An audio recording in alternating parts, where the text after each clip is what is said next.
Well, howdy diddly dandy there, chums. Tis I, Captain Steves. We're doing a Captain Steves talk episode, but not about myths and legends and weirdness and cryptids. This is about the energy crisis, or the fuel crisis, I should say. And have the government got the tools to fix it? But they just aren't. So my question is it real or is it fake, the crisis that we're facing? Have we got the technology to already fix the issues that the government is saying are presenting themselves? I'm going to play you some video clips, and some of them are over a decade old, people. And I'm going to start off with the automobile, the car, the fuel crisis for cars. Everything that makes the Highwire go, stop and steer is contained in an 11-inch deep chassis underneath here somewhere. Now there's no engine or drivetrain, all that's gone. There's no gearbox to worry about. There's no fascia, no pedals. There are no mechanical linkages between the driver and the driving. It's all replaced with this. It's a computer cable. Right, let's have the top off this thing and then we can see how it works. That's easy. With no mechanical linkages to worry about, it's a simple matter of undoing a load of bolts and whipping out the computer cable. Here is an electric motor which drives the wheels. This is the fuel tank full of hydrogen, and this is the fuel cell. Now in this, hydrogen from the tank there combines with oxygen in the air in a complex and frankly rather boring way to produce electricity. But the important thing is that there are no batteries to recharge anywhere on this. This has its own onboard power station, and it generates so much electricity that I could actually run my house off it. In fact, I could run half my street off it. Now, if we forget all the tomorrow's world techie wire change the body stuff, the most important thing about this is that hydrogen power station, isn't it? Yeah, I think so. That is supposedly, it really is supposed to be the fuel of the future. They say, you know, anywhere between 10 and 20 years' time they could do this. 10 or 20 years, yep. We'll be driving a car, and you get hydrogen from water, seawater. Well, from salt water, yeah, you make from salt water. And then all you get out the exhaust is water. That's astonishing. So this is the future. I mean, remember where you are right now, because that is the car of the future. Okay, so that was back in July of 2003, freaking nearly 20 years ago. And you heard at the end there that they said this technology would be the next 10 to 20 years. And we're right on the cusp of that. Now, he's actually got himself a hydrogen car, which we're going to have a look at in a moment. It hasn't got its own fuel centre on board, but it still drives by hydrogen gas, and the output is water from the exhaust. And not only that, this new car actually cleans the air as he drives. It's freaking mind-blowing stuff. So here you go. I'm going to play you that new video clip, people. Oh, and you can find all these video clips in my video description. Heck yes, you can. The car has an air purification system. It cleans the air before it goes into the fuel cell system. And if I put up the air purification screen here and expand it, you will see that I am collecting joggers. You see the joggers? I've got 2 joggers today. I've earned 10 previously. They're not really there, they're figurative joggers. But what it's telling me is how many times I've cleaned enough air for one person to breathe for a day. The car is actually making the environment better as it drives along. If I drive along behind a stinky old diesel bus or something like that, I'm actually improving that car's emissions. It's a service to the community, and you can thank me later. The big question is, the one that I'm sure lots of you are asking right now, is hydrogen safe? Yes, it is. You see, the hydrogen fuel cell car works perfectly. It's worked perfectly since the 90s when I first drove one, a Vauxhall. The only problem, I know I keep going on about this, but the problem is the infrastructure, which is not really something Toyota or Honda or Hyundai can control. There aren't enough hydrogen filling stations yet to make this a viable only car. It would be in Germany, it would be in Japan. In Britain at the moment, there are only 3 hydrogen fuel stations open. There are only 10 anyway, but a lot of them are closed because of COVID, spare parts stuck in the Suez Canal, I don't know. The one nearest to my house is at Cobham in South London on the M25, which is sort of where I'm heading now with 182 miles of range left. That's plenty. It's about 60 miles away from here, 60 or 70 miles. but you do have to think about it. So, if you're watching this and you're from the government, get on with it! So there you go, put some more hydrogen fuel pumps in. I don't know why we went to electric. Electric uses so many valuable resources to make the batteries and everything else that goes into powering an electric car. Why didn't we skip electric and go straight to freaking hydrogen? It would be like skipping DVDs and going straight to Blu-ray from CD, you know what I mean? Anyway, next up, powering our homes. I mean, they did say you could use a hydrogen fuel center to do that, but check out this. This is the Linden generator. Hello viewers, I present you Testatica, static electricity generator created by a Christian group called Maternita from Switzerland. So this is a really old device which is supposed to work now for 50 years by this secret Christian group in Switzerland, and they keep it very much for themselves. So let's see their official video, and I also am showing by my side some images of the patent and to see how that should work. This is the machine called Testatica, an apparatus which allows to make use of the so-called free energy. The Testatica is a development of the spiritual community Maternita, which is a cooperative in Linden, officially established under this name since 1960.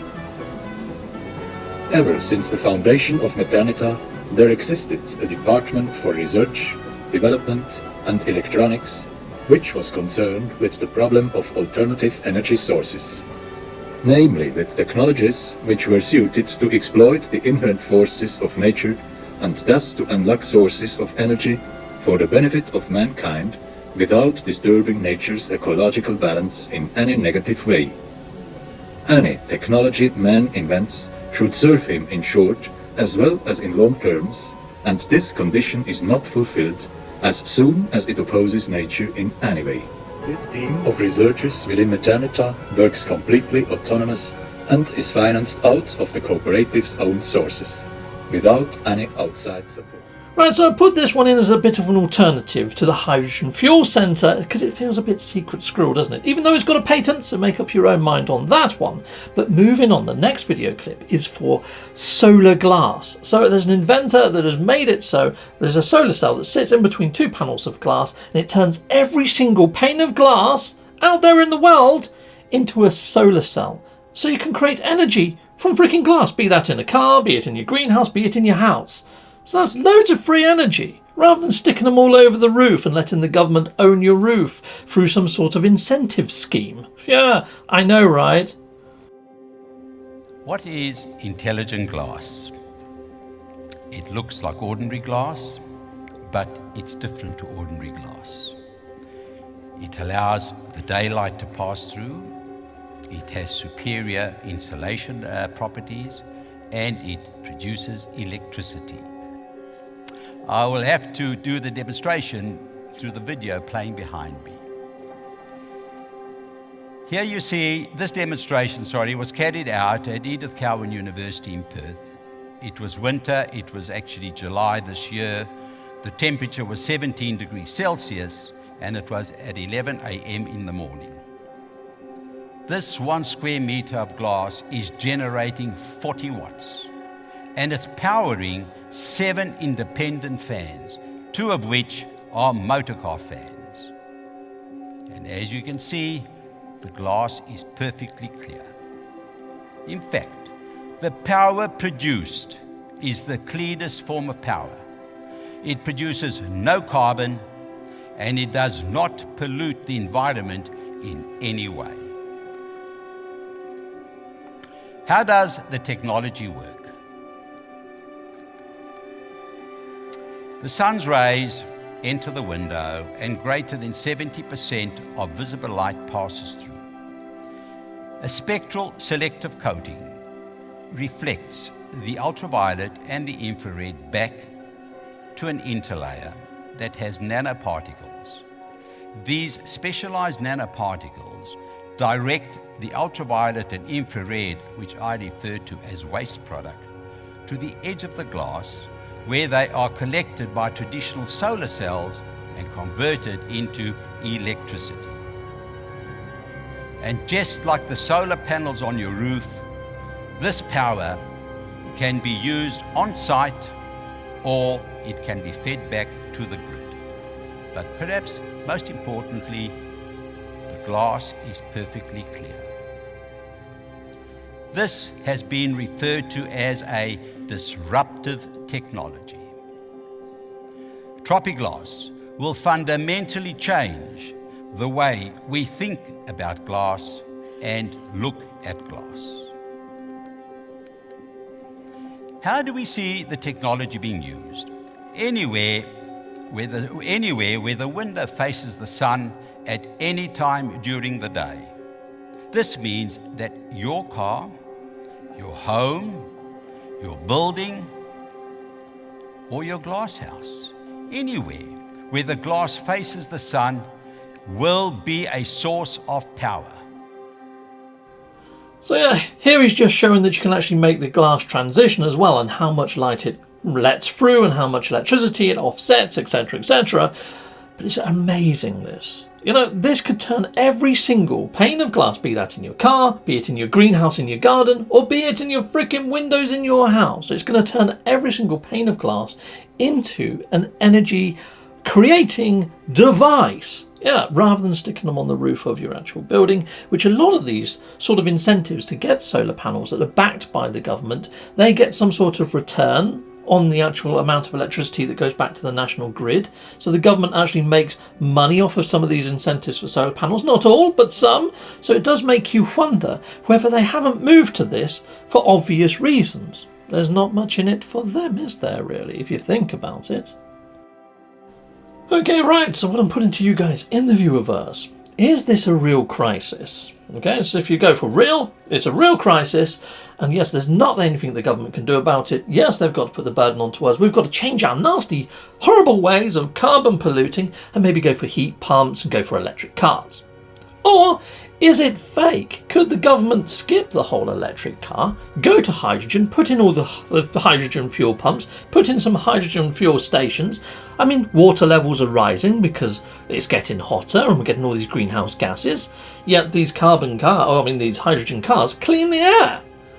And also, with the water level rising, what powers these freaking hydrogen cars? Oh, freaking hydrogen comes from water. So, you know, is it real? Or is it fake? I think you know where I sit on this one, but I'd love to see your results. I've put up a poll during this whole video, and we'll see how that can alter, because you can change your vote as you go through. Anyway, thank you very much for watching. I hope you enjoyed this. Take care for now. Goodbye, goodbye, and goodbye again. Well, thank you very much for watching. If you like what you see, please hit a like and a subscribe, and I'd like to say a massive, great big thank you to all of my backers over on Patreon and over on YouTube membership. Thanking you, backers. And if you want to support this channel, just don't skip the adverts. That throws revenue down my avenue. Or yeah, just stay with Captain Steve that little bit longer and hit something on this screen. There's merch here now too.